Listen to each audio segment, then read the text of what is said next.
안녕하십니까. 여러분들의 장점을 찾아주는 남자 사주상담가 이기호입니다. 이기호의 자녀분들에 대한 진로, 적성에 관련된 영상이 되겠습니다. 25살 된 여성이에요. 이분의 어머니가 신청을 해주셨습니다. 따님에 대해서 신청을 해주셨는데요. 수영 특기생이었다고 합니다. 수영을 아주 잘했다고 해요. 그 지역에서 랭킹 1, 2 정도 달리는 그런 실력이었고 특기생으로 고등학교에 보냈는데 따님이 수영을 열심히 하다가 2학년 때 포기를 했다고 합니다. 왜 안 했냐면 동생들이 있는데 동생들은 열심히 공부하는데 나는 하루 종일 운동만 하니까 그럴 수 없다. 나도 공부를 하겠다. 이렇게 얘기를 했다는 거예요. 그 당시에 학교에는 출석 체크만 하고 아침부터 저녁까지 계속 수영만 했다고 합니다. 공부를 전혀 안 했다고 해요. 수영을 그만두고 고등학교 2학년서부터 공부를 시작했는데 부산에 있는 4년제 좋은 대학에 입학을 했어요. 상당히 의지가 강한 여성이다 이렇게 볼 수 있죠. 그래서 패션 디자인과를 갔는데 그 학교를 졸업하고 대학원까지 졸업을 했다고 합니다. 어머니가 화가라고 해요. 어머니의 영향을 받아서 그런지 몰라도 예술적인 감수성도 뛰어나다고 볼 수 있습니다. 이 따님이 이제 대학원을 졸업하고 외국 유학을 가겠다고 하는데 집에서는 도저히 능력이 안 된다고 합니다. 학비가 3년 동안 6억이 들어간다고 해요. 한 해에 2억 정도 들어간다고 합니다. 외국 유학이라는 게 그만큼 부담이 되잖아요. 부자들 아니면은 자기 자식들 외국 유학 보내기 힘들죠.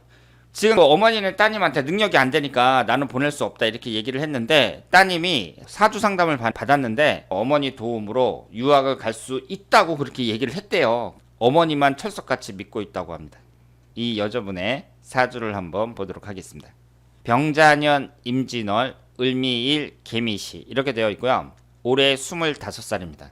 사주의 구성을 보면 양이 4개, 음이 4개고요. 오행의 구성이 목기운이 하나, 화기운이 하나, 토기운이 셋, 금기운이었고 수기운이 3개입니다. 수영 선수였다고 했잖아요. 수영 선수라는 것은 운동 선수니까 제가 뭐라고 말씀을 드렸냐면 지지에 화개살이 강한 사람들, 이런 사람들이 예술적인 감수성도 뛰어나고 운동 선수도 많다고 했습니다. 우리 주위에서 스포츠라는 것을 직업으로 갖고 있는 사람들, 이런 사람들이 숫자적으로 볼 때 많지 않잖아요. 여러분 주변에 운동선수 직업으로 갖고 있는 사람이 있어요? 프로야구 선수라든가 축구 선수라든가 테니스 선수라든가 화개살 강한 사람들 보고 아 당신은 운동선수 될 수 있어 이렇게 얘기하면 안 맞아요. 운동선수인 사람들을 잡아가지고 그 사람들 사주를 딱 봤을 때 화개살 강한 사람들이 많다 이렇게 봐야죠. 지금 이 따님 같은 경우에는 지지에 화개살이 강하다는 거, 이것이 관련이 깊다고 봐야죠. 수기운이 강하니까 수영 선수가 됐나 보다 이렇게 얘기할 수도 있는데 어쨌든 이 화개살이라는 것이 예술적인 감수성도 있고 그 사람의 신체 조건이라든가 운동신경이라든가 이런 걸 봤을 때에는 그 스포츠맨이 되는 경우도 많다 이렇게 볼 수 있습니다. 이분의 사주를 보면 인성운이 강하죠. 학문운을 나타내는 인성운이 강합니다. 이 사주 구성만 봤을 때 인성운이 이렇게 강하다는 점에서 주변 여건만 된다면 공부도 잘할 수 있는 그런 사주고, 토기운이 뭐예요? 재성운으로 되어 있죠. 재성운이라는 게 돈을 나타내거든요. 돈에 대한 집착도 강하다고 봐야 됩니다. 지금 나이가 25살이고 아직 본격적으로 사회생활을 안 했잖아요. 이제 사회생활을 하면서 막 돈에 대한 집착이 강해진다고 봐야 돼요. 그래서 이 사주는 공부도 잘할 수 있고 돈에 대한 열망도 강한 사주다 이렇게 볼 수 있습니다. 지금 외국 유학을 가겠다고 했는데 집에서는 그런 능력이 안 되거든요. 가난하다고 합니다. 어머니 말로는. 사람들이 전부 다 외국 유학을 갈 수는 없잖아요. 그리고 이 따님도 물론 외국 유학 가서 뭐 교수가 되겠다 이렇게 얘기를 하고 있다고 하는데 이 배운다는 것은 있잖아요. 끝이 없습니다. 예전에는 우리가 돈이 없어가지고 못 배워서 문제였는데 요즘 같은 시대에는 어때요? 너무 배워가지고 고학력, 소위 엘리트라고 할 수 있는 한국에서 이제 대학교 나오고 외국 아이비리그 가가지고 그 뭐 석사학위 받고 박사학위 받고 이런 사람들이 엘리트잖아요. 그런 엘리트가 엄청나게 많습니다. 너무 많아요. 우리나라에서 다 그걸 감당을 할 수가 없습니다. 대학 교수라는 것도 상당히 어렵잖아요. 외국에서 내가 박사학위 받고 왔다고 해서 될 수 있는 게 아니에요. 아쉬운 게 뭐냐면요. 공부를 해가지고 뭐 외국에서 학위를 받고 뭐 한국에 와서 교수가 되겠다 막 이런 생각보다는 그런 사람은 되게 많거든요. 남들이 돈을 벌 때 자기도 돈을 벌어요. 그 분야에서 패션 디자인이면 패션 디자이너 그 업계에서 일을 해가지고 내가 멋진 옷을 만들고 그래서 상품을 만들어가지고 팔아서 성공하고 돈 많이 벌고 이렇게 시장에서 성공해야 되는데 지금 사람들은 계속 외국 유학 가겠다. 거기서 공부하겠다. 그런데 부모가 그만한 능력이 되면 보내줄 수도 있는데 3년에 6억이면 이쪽 분야는 특히 더 비싼가 봐요. 1년에 2억이라는 얘기인데 그럼 3년 동안 서울에 있는 아파트 한 채 값이 되는 거예요. 그런데 이분의 운을 보면은요.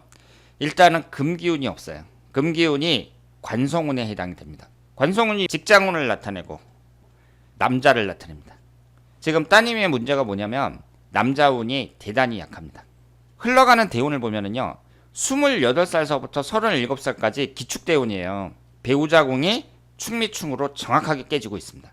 38세서부터 47세까지 무자대운은 잠이 원진살입니다. 이렇게 됐을 때 결혼을 언제 해야 되느냐? 기축대운이 되기 전에 하는 게 가장 좋습니다. 27살까지 결혼하는 것이 좋은 남자를 만날 가능성은 가장 높다고 봐야 돼요. 그럼 이분이 이혼할 가능성이 높으냐? 높죠. 이혼할 가능성이 높은데 어쨌든 그 사람이 결혼 정령기라는 것은 있는 것이고 그 사람 사주가 안 좋다 그래서 뭐 남자운 안 좋은 사람은 전부 혼자 산다. 이건 말도 안 되잖아요. 그래서 결혼을 하기는 해야 되는데 그렇다면 시기라는 게 중요한 거죠. 언제 결혼할 때 가장 좋은 남자를 만날 수 있느냐? 27살까지 경인대운이라고 볼 수 있습니다. 기축대운으로 넘어가면 이제 배우자궁이 깨지니까 여기에서 토기운은 기신운이라고 봐야 되거든요. 너무 많단 말이에요. 천간지지가 재성운만 들어오는 이 기축대운에 내가 좋은 남자를 만나서 결혼해갖고 좋은 관계를 계속 유지하기가 쉽지가 않다는 거죠.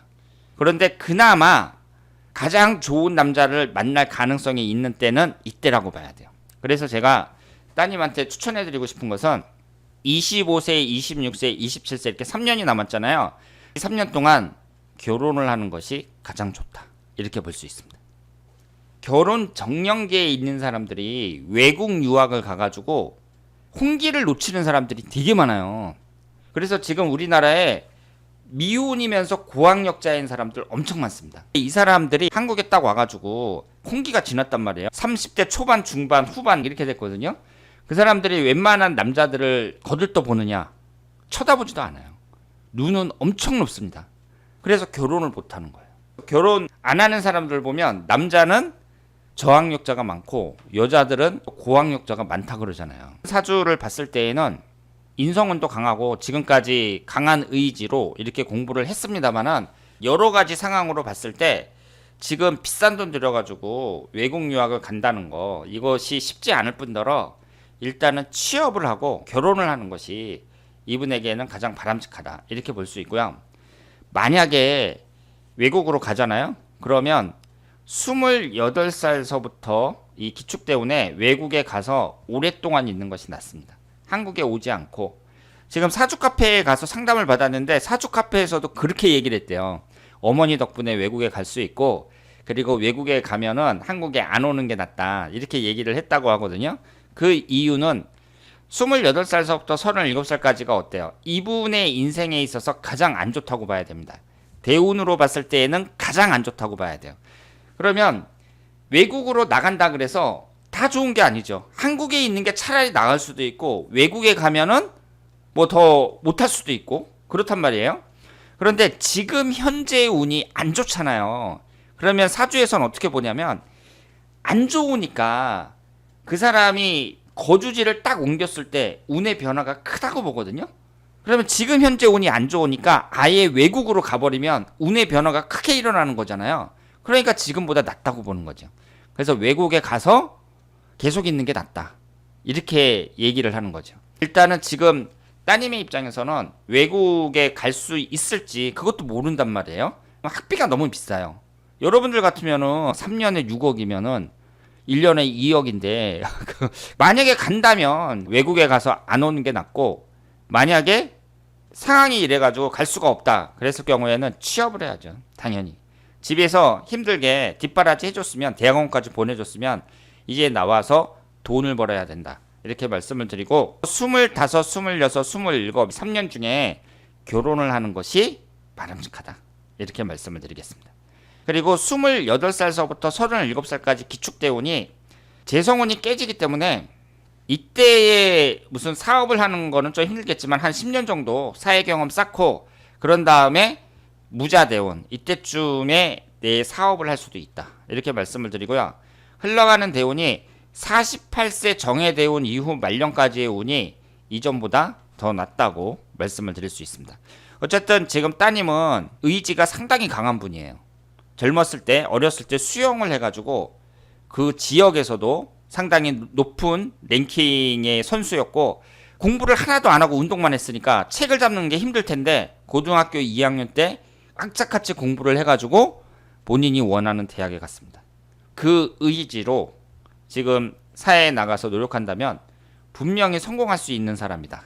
이렇게 말씀을 드릴 수 있겠습니다.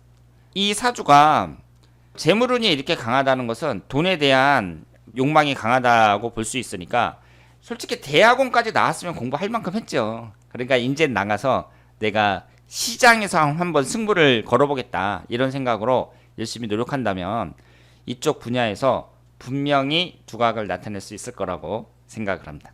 자, 그러면 오늘 이기호의 자녀분에 대한 진로, 적성에 관한 사주 분석이었습니다. 대단히 감사합니다.